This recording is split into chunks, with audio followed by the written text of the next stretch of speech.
another top seed that is lost in its conference championship and tournament. That's happening all over the place. Right when we went live, 10th seeded Sacramento State knocked off Eastern Washington, the biggest sky. All these teams are not going to the NIT this year. This is another, like, they got all these teams that won their regular season. Like, no mid-majors are going to be in the NIT because they all keep losing in their conference tournaments. It's outrageous. Indiana State, let's talk on this. I think we got this in the poll. I don't know if you've looked at the resume yet. This is going to be one of the most debated teams in terms of getting into the field. Should it? Will it? Does it deserve it? I'll say this, Parrish. You know me on this pod. I'll bang the table pretty hard for mid-majors and their inclusion, particularly when you stack them up against high majors and opportunities. And I might get there again with the Sycamores, but I looked at it. I'm not all the way in. Now, do I think that Indiana State would be fun as hell in the tournament? Absolutely. Do I think the tournament would be bettered by having the Sycamores in and going to Dayton? You bet your ass I do. No doubt about it. But right now, I'm not there yet. Now, maybe I can get there. And trust me, we got a lot. We're going to get to our bubble winners and losers in a second. And there were a lot of teams that lost, that were bubble teams over the weekend and took L's. There were many more losers than bubble winners. But for Indiana State right now, let me bring this up here. It's 20. So this is per Torvik's team sheet ranks. 26th in the net, 34th in strength of record, 39 KPI, 41 KenPom, 39 BPI, 1-4 in quad 1, 4-1 in quad 2, 5-5 in the top 2 quadrants. It's 12-1 in quad 4. So it has more quad 4 games, period, and this is a function of its conference, I get that, than any other bubble team in the discussion. Like, it's got 13 quad 4 games, and it's 12-1. If you're wondering what the one, it's the home loss to Illinois State. But I will say this. If you do wins above bubble at Torvik right now, I'm going to refresh this in real time here. Indiana State is 26. And in my opinion, if you're a top 30 wins above bubble team, you should be auto-included just to be in the discussion, not get in, be in the discussion. Wins above bubble, how well you did relative to your schedule versus the average bubble team. Indiana State right now ranks ahead of San Diego State, Washington State. Drake is 29. FAU, Wisconsin, Northwestern, Texas, Clemson, Florida, Oklahoma, Virginia, Boise State, Colorado State. All these teams are easily in. That's an objective, pragmatic metric. Keep that in mind. But I'm not there yet. Where do you land on if Indiana State should be in the field as of, say, tonight? I don't think it's a no-brainer. I don't believe like this is one of those deals where I would go, what are we even talking about? If you leave them out, you're crazy. Or if you put them in, you're crazy. I mean, they're right there. I mean, I could tell you all the good stuff, and then I could turn around and tell you all the bad stuff. I will start here, though.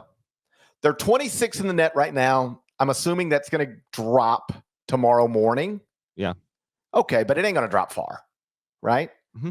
Trivia time. Net rankings come out the Monday after Selection Sunday. What's the highest ranked net team on the day after selection? The best ranking? Highest? Best. Yeah.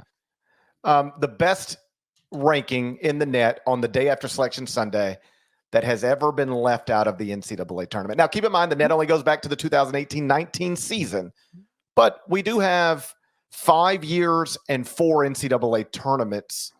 Well, I guess it's now we have 5 years. This is the 5th year of it. 2020, we had the net, but we had no tournament. We haven't had this tournament yet, but you get the point. Got it. I'll say the number is 32, and the team is, was it Wake a couple years ago?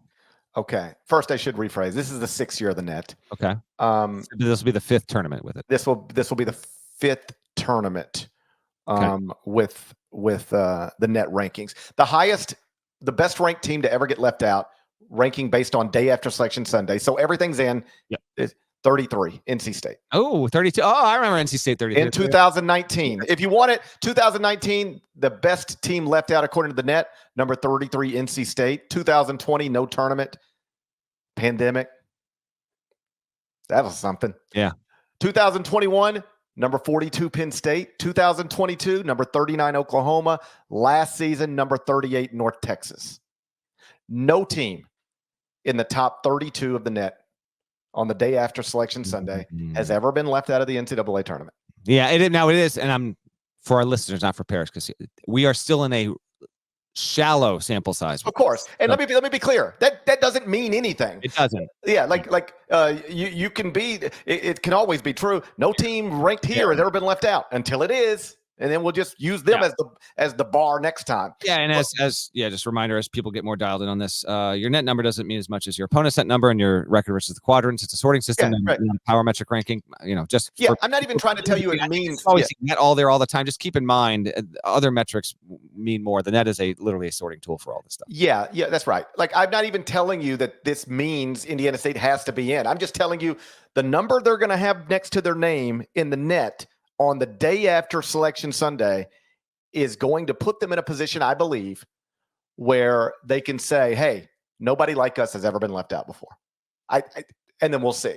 The body of work, 5-5 in the first 2 quadrants. They only have 1 quadrant 1 win, and it's a win over Bradley. Mm-hmm. Like, that's not great. They only have 2 losses outside of quadrant 1. That's good. But one of them is a Q4 loss to Illinois State. That's terrible. They were a 17.5-point favorite in that game and lost it by 13. If not for that, they're in no problem. We're not even having this conversation. Which is a reminder, every game matters. Even the ridiculous game you're playing as a 17.5-point favorite on a Wednesday in December. Like, the one bad loss can really put you in a bad spot, and Indiana State is there right now. 26 of the net. They've been in the top 35 of the net all season. How about that? Since the net first published this season on day 1, they've never gone lower than 35. 34th in strength of record. All that stuff's good. They went 1-2 against Drake. That's not good. They're 1-4 against likely NCAA tournament teams. They have losses to Alabama and Michigan State. None of that is great. I guess I'd bottom line it this way. If you made me build a bracket today, right now, I would put them in it. They might be a first 4 team, but I would have them in. My fear for them is that, you know what it's like when you're in the clubhouse with this kind of body of work.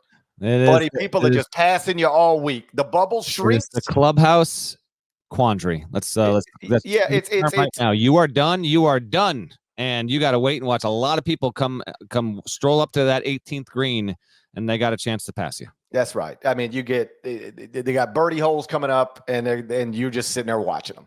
So, like, here's the deal. If I had to build a bracket for tomorrow, I'd put them in.